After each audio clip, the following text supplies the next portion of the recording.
You ever get that gut feeling petty nonsense is about to backfire spectacularly? That was me standing in front of what used to be my mailbox. Again, shattered wood, twisted metal, and mail scattered in the ditch like confetti. Before we dive in, comment which country you're watching from. Let's see how far this story travels. My name is Mark, and I lived on the edge of a quiet subdivision. But quiet stopped being the word once the HOA got a new enforcer, JR. He wasn't actually law enforcement, but he liked to act the part. Reflective vest, radio clipped to his belt, even fake citations tucked in his clipboard. The guy strutted around like a small-town sheriff with way too much free time. At first, I thought the broken mailbox was a freak accident. Maybe a delivery truck clipped it. So I replaced it with a standard post and box. 2 weeks later, it happened again. Splintered post, crushed metal. That's when I started paying attention. Neighbors whispered that JR didn't like me because I wasn't afraid to question the HOA rules. He'd made a fuss about my grass length and where I parked my truck. Still, targeting my mailbox. That seemed too childish, even for him. By the third time it happened, I was furious. Mailboxes are legally protected under U.S. Code Title 18, Section 1705. It's a federal crime to destroy one. I called the HOA president, and guess who showed up at the meeting to smirk about my flimsy construction? Jay. Even laughed and told the room if he built it right, it wouldn't fall over.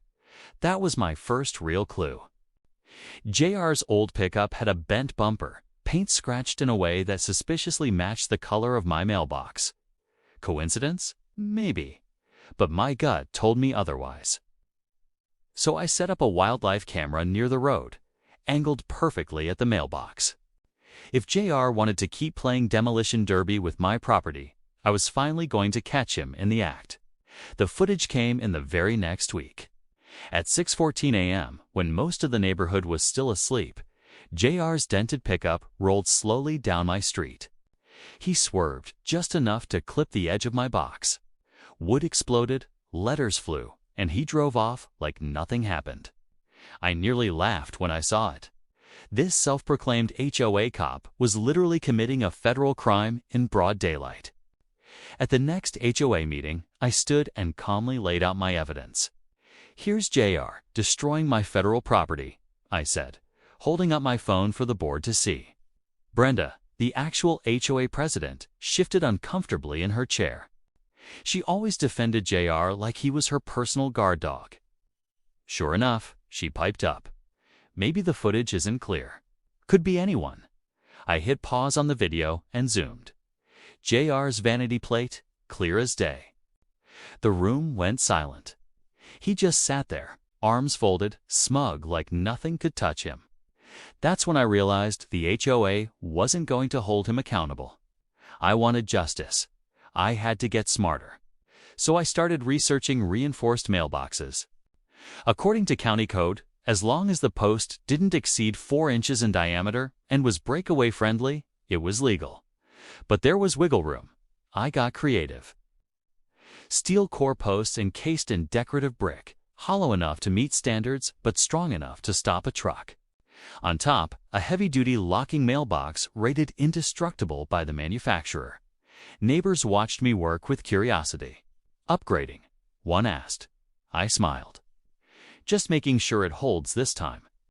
By the time I was finished, it looked like a normal, classy brick mailbox. Nothing out of the ordinary. But beneath the surface, it was a fortress. I didn't have to wait long. A week later, while sipping my morning coffee, I heard it. The unmistakable thud of metal slamming brick, followed by a screech of tires and a man howling in pain. I walked out slowly, coffee mug in hand. JR's pickup was nose-deep into my new mailbox. Hood crumpled, airbags out, steam rising like smoke signals. And there he was, clutching his arm and swearing. I stood there on my lawn, sipping coffee while JR cursed beside his wrecked truck. "What the hell did you do to your mailbox?" "Ah!" he shouted, spittle flying. I raised an eyebrow, built it to code. Can't help it if you can't drive. Brenda came marching down the street in her robe, hair wild like she'd just rolled out of bed. "This is outrageous," she barked. "You set a trap for him. This is entrapment. And I'll be reporting you to the HOA for creating unsafe conditions." I almost laughed. "It's unsafe.